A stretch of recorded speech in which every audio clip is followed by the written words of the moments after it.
Hi, welcome to Socially Joe. I'm Joe Riggio, your host. I am joined today on episode 10 with my guest, Steve White. I met Steve White through a networking group, and he is very inspirational and has given my networking group some great information. So with that, I'm going to turn it over right now to Steve White. So welcome, Steve White, and just give us a little brief description about yourself before we go into the interview questions. Sure, Joe, and thank you so much for having me as a guest. I'm originally from Philadelphia, where I practiced law for many years until I retired down here to sunny, warm Florida. Got tired of scraping the ice off the windshield, as you can imagine. Since coming to Florida, I've been basically acting as a business consultant, although I still help some of the attorneys around. And that's been helping startup companies. So that would include companies that both in services and products, and have also been helping several inventors get their products off the ground, which has been fun. And more recently, I started a company of my own to basically develop and market two of my own inventions. That's awesome. So, Steve, tell us, I know you kind of mentioned you're originally from Philadelphia area, that's where I'm from. So where did you what part of Philadelphia did you hail from? And I know you mentioned that you did some law work up there. So what kind of elaborate on what that entailed for you before you had the aha moment that you were going to come down here? I grew up actually in Mount Airy, which is in the northwest part of the city, although I was born in a community called Strawberry Mansion, and lived in Germantown, went to Germantown High School, which, Joe, I know you'll know, attended Temple University, both undergraduate and law school, and graduated law school in 1977, so I'm an old codger. So that'll give you a little bit of a sense of where I've been around. And I enjoyed it very much. I actually worked both in general practice and worked for the U.S. Small Business Administration for several years as their assistant regional counsel, and that included 5 states and the District of Columbia. And that gave me a lot of experience in federal contract law and all the SBA loan programs. So I was using that background and experience to help a lot of my business clients. Nice. That's awesome. So what actually was your aha moment to move down here to Florida? So give us a little bit more about that. Well, that was pretty simple. It's when you are leaving your house, everything hurts in the snow and the ice. You chop off the ice. You go to the train station when I was living in Bucks County, suburban Philly. And it took me the entire trip just to warm up enough to have to get out and then walk to the office in downtown Philadelphia. So, been there, done that. And I actually vacationed. My hobby was amateur radio, ham radio. And one of my mentors actually lived in Sarasota, came down here for vacation and loved the place. So it was either going to be the East Coast, and the traffic on I-95 down in South Florida was as bad as in Philly, or beautiful, nice, quiet Sarasota, Florida, until it got built up and the traffic is almost as bad. But no, I actually love it here in West Central Florida. It's a great area. Yeah, I have to admit, coming from Philadelphia area too, and moving down here, you had a choice: East Coast or West Coast, and I decided to go West Coast because it's a little bit more, when I say manageable, I mean it's more quiet, relaxed, even though it's being built up like you mentioned, but it's still quiet and relaxed. It's not like the fun side of the East Coast. So, all right, Steve, now I'm going to get into the nitty gritty of this stuff, okay? So you mentioned that you had founded Adaptive Creations Group, and what does this company do as a sense, if you want to give us like an overall general Compass umbrella? It's basically started as kind of a research and development company for 2 problems that I had within my own family. And I wanted to come up with a solution for that. But I also wanted to set up a company that could not just help do the prototypes and try to find some licensees, but could actually be a mentorship for other inventors and could actually do marketing and sales of these 2 products once they get into production particularly for the healthcare community and for government agencies, because I have experience there. So it really is intended to just start with these two inventions out of the gate, but expand as I can invite other creative people to come in that maybe need some guidance and mentorship through that whole process. Okay, so tell the listeners a little bit more on how your company, Adaptive Creations Group, helps new inventors in implementing their plans. Well, that's a great question, Joe, because for almost any new business, I highly recommend a written business plan. And I do that regardless of whether it's a product or a service, because that really helps the founder of the company know what they're getting into, what their costs are going to be, what their potential market is. And for an invention, that's extremely important. So I'll help do what amounts to market research. I will do a basic preliminary patent search to see if this idea already is under patents from another inventor, which is obviously very important. We'll look at similar products to see what the price point is and try to help get some quotes from potential manufacturers, because that's very important. And then, assuming that it's got some legs, then we'll help them perhaps with some design concepts.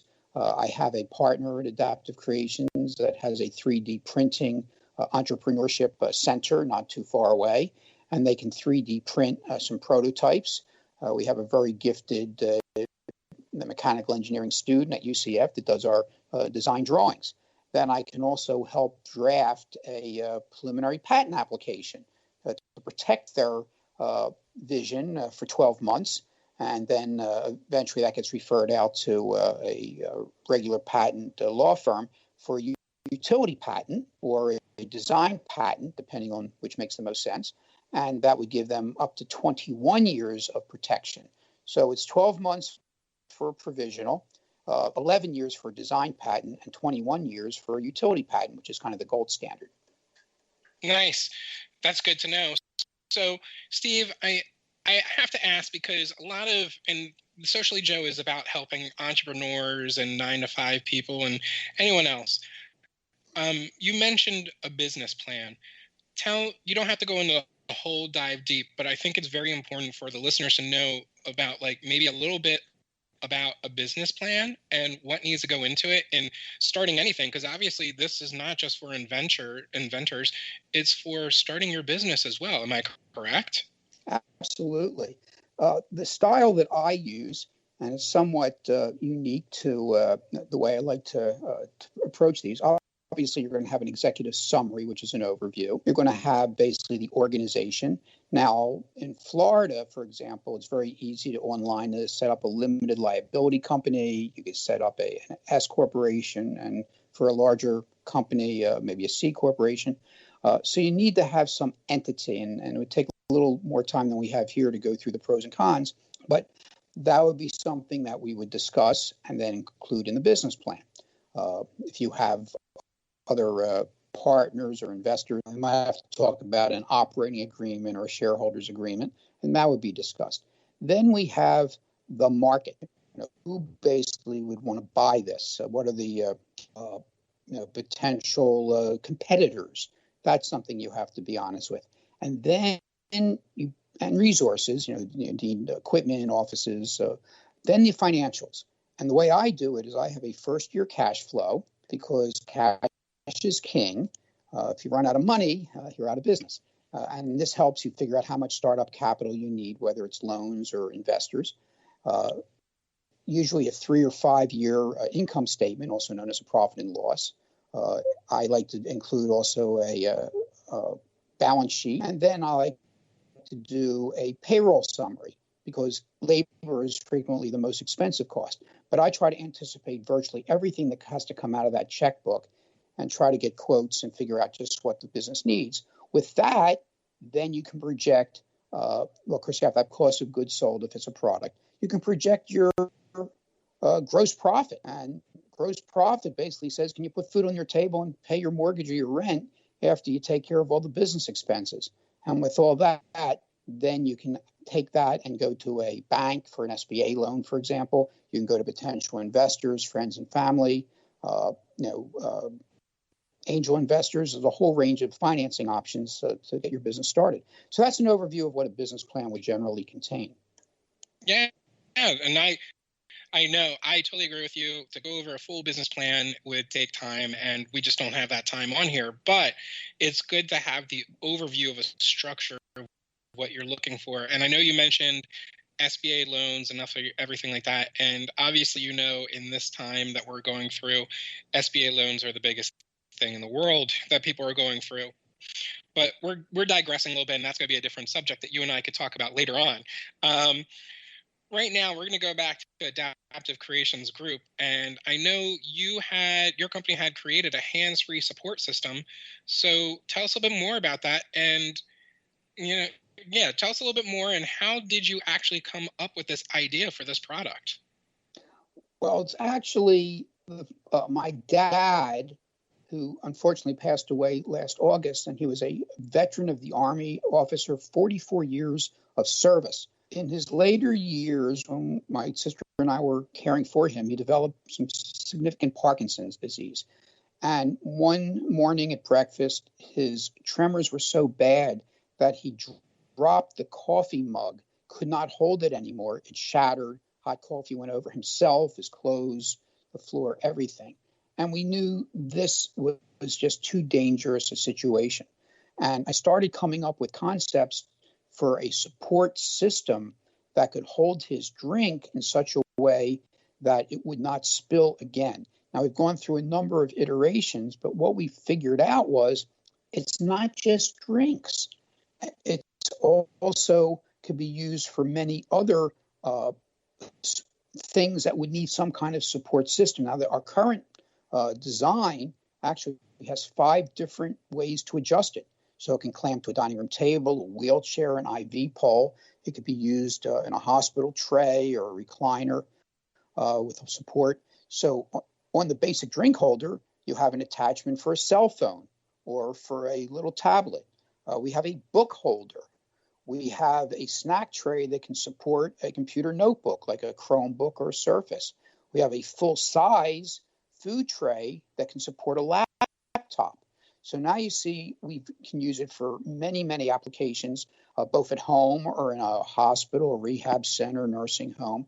But then we figured out that there's a whole lot of other people that also, at least their drinks, be supported, like gamers or artists or musicians, all of whom their hands are very busy or dirty.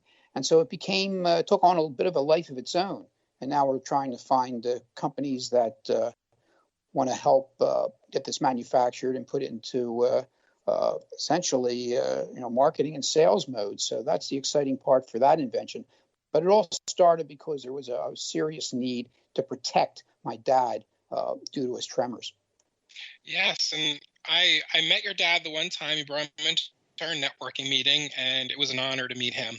And once again, my condolences. And also thank you for his service, because that was not for him. Who else? So, but I love how you talked about the hands-free support system, how it was to benefit and help him not hurt himself. But then, as you mentioned, it took a life on its own where, you saw it in a different direction that now, different age groups. It doesn't have to be for elderly. So anyone younger than, in their teens or young, maybe 10, 9, 5, something like that, they're wheelchair bound but can't move, and all those other things. These are items that we don't think about in so many ways. So I love how it kind of took that toll or roll onto it.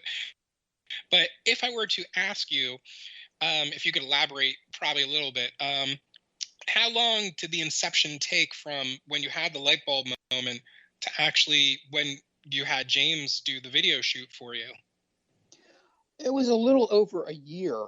I mean, we started with, basically a block of wood and some legs, and then we tried all kinds of different ways to support the structure. And then I realized I need to be able to extend it. So through these different iterations, I would say it probably was maybe 14 months from the beginning to the point where we had a working prototype very close to what would be done for actual production, and